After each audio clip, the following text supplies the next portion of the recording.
गृहकलह. स्वराज्यारोहण समारंभ उत्तम प्रकारे पार पाडल्यानंतर स्वराज्याचे व्यवस्थापन पद्धतशीरपणे ठरवून देणे अगत्याचे होते. शिवाय स्वराज्याची राजधानी रायगड येथे एक परिपूर्ण व दर्जेदार बाजारपेठ असणे व तेथे सारे काही उपलब्ध होणे हेही आवश्यक होते. अष्टप्रधान मंडळातील प्रधानांची कामे व त्यांची कार्यालये तशीच त्यांची निवासस्थाने, रायगडाच्या राजवाड्यांची अंगे व उपांगे सारे घडवणे हे महत्त्वाचे कार्य होते. रायगडावर ठिकठिकाणचे कारागीर आणून तेथील भव्य प्रासाद महाराजांनी बांधून घेतला. रायगडाला स्वप्नात सुद्धा जे दिसले नव्हते ते महाराजांनी वास्तवात उतरलेले होते. या सर्व उद्योगात जवळजवळ 1.5 वर्षाचा कालावधी गेला. महाराज जातीने सारी कामे पाहत होते. आदिलशहा, कुतुबशाह, मुघल यांसारख्या बादशाहांच्या भव्य राजधान्या महाराजांनी पाहिलेल्या होत्या. तेथे तेवढी श्रीमंती स्वराज्याजवळ नव्हती. तथापि स्वराज्याच्या छत्रपतींना साजेसे वैभव अत्यंत आवश्यक होते.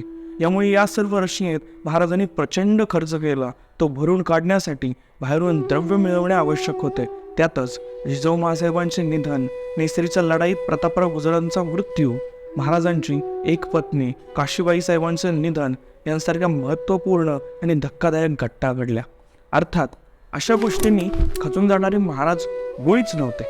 महाराजांनी शंभूराजांचे उपनयन गुरुवार दिनांक 4 फेब्रुवारी 1675 करून घेतले व नंतर त्यांच्यावर अधिकाधिक जबाबदाऱ्या टाकायला सुरुवात केली.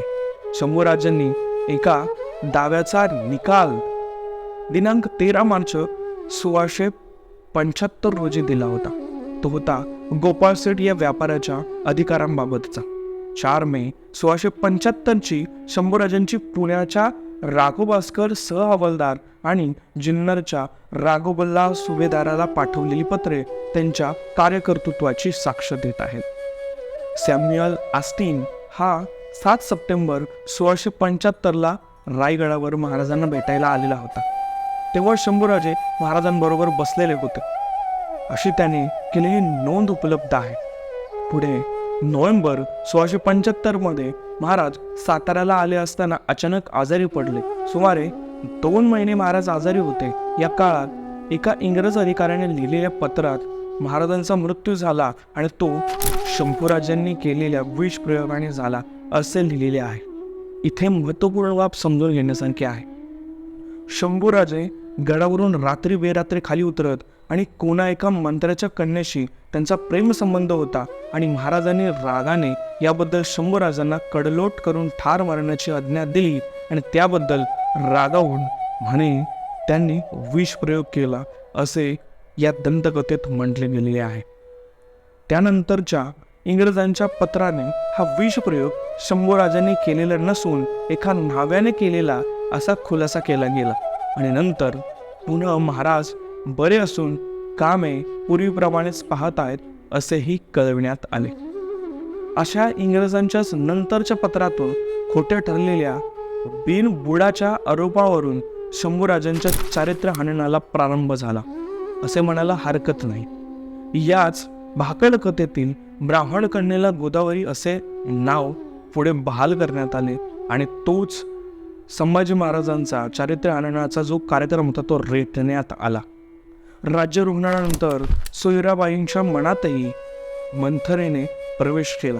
शंभूराजे युवराज म्हणून जाहीर झाल्याने आपल्या पुत्राला राजारामाला काहीच मिळणार नाही या कल्पनेने त्यांना ग्रासलेले होते. शंभूराजांचे वाढते व्यक्तिमत्व पंतप्रधानांना सुद्धा टोचत होते, बोचत होते. शंभूराजे त्यांना अन्याय दिसणाऱ्या प्रत्येक प्रकरणात लक्ष घालून रयतेला न्याय मिळवून देत. गरीब रयतेला कधी कधी करमाफी करवीत. राज्यकारभार चालवायचा असेल तर पैसा लागतो. अशा प्रकारे ज्याला त्याला सारा माफ करायला सुरुवात केली तर लोक दुष्काळाचा कांगावा करतील आणि सार माफी मिळवतील. मग राज्य कसे चालावे असा सुरनीस अण्णाजी दत्तो यांचा प्रश्न संभाजी महाराजांना नेहमीच असे. या साऱ्या गोष्टींमुळे शंभूराजांच्या विरुद्ध सोयराबाई, अण्णाजी दत्तो, मोरोपंत पेशवे, हिरोजी फर्जंद, बाळाजी आवजी या मातब्बर मंडळींचा एक गटच तयार झालेला होता. त्यांनी महाराजांचे कान फुंकायला सुरुवात केली. महाराज हलक्या कानाचे नव्हते. त्यांनी या गोष्टींना महत्त्व बहाल केले नाही, पण पूर्ण विचार करून मार्ग काढलेला होता. महाराजांपुढे त्यावेळी 3 मोठ्या समस्या होत्या. त्यातली पहिली समस्या होती खजिना रिता होता. कर्ज बहुत झाले होते. पैसे आणून भरणे अत्यंत आवश्यक होते.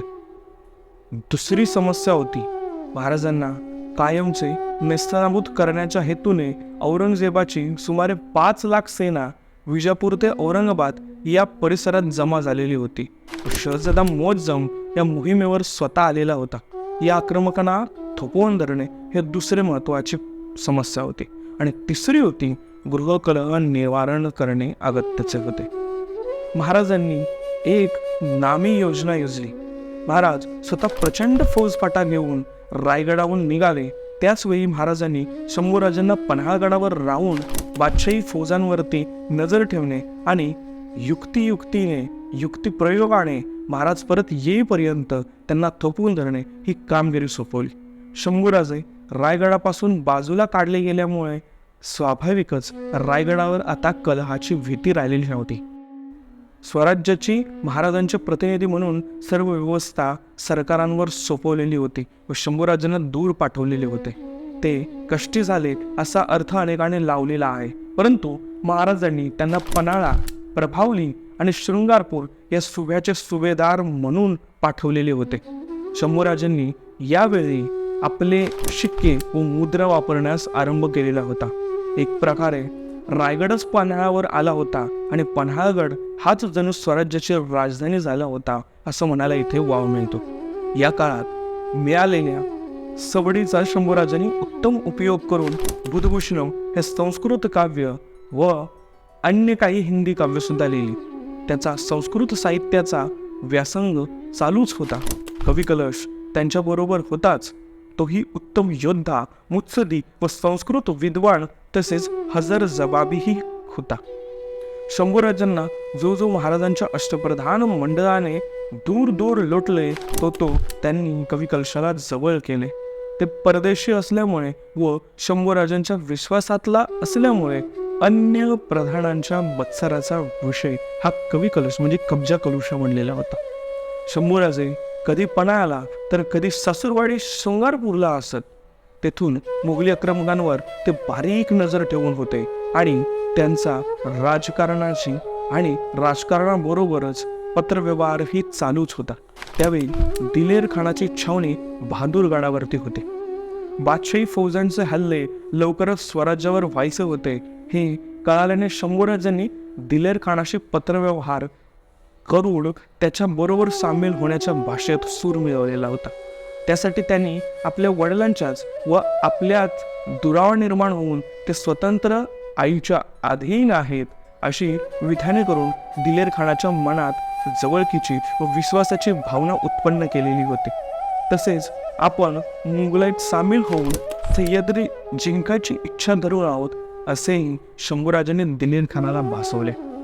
यामुळे दिलेर खानाने त्यांना सरळ मुघलाईत सामील होण्याचे आमंत्रणच दिले आणि आपण त्यांना बादशाकडून मोठी मनसब मिळवून देऊ असे आश्वासनही दिले. याला उत्तर म्हणून शंभूराजांनी तूर्त वडील आपल्यावर भार टाकून बाहेर गेलेले आहेत, ते येईपर्यंत आपल्याला थांबणे भाग आहे असे कळवून त्याला आणखी थोपवून धरलेले होते. तर अशा पद्धतीनं आपण गृहकलह, भोसल्यांच्या घरामध्ये गृहकलह कशा पद्धतीने निर्माण झाला आणि त्याचं निवारण करण्यासाठी शिवाजी महाराजांनी कशा पद्धतीने पावले उचलली हे या पाठामध्ये आपण बघितलेलं आहे. धर्मवीर या शृंखलेमध्ये पुन्हा भेटू आपण पुढच्या भागामध्ये. तुर्तास थांबू. जय हिंद, जय भारत, जय शंभूराजे, जय शिवराय.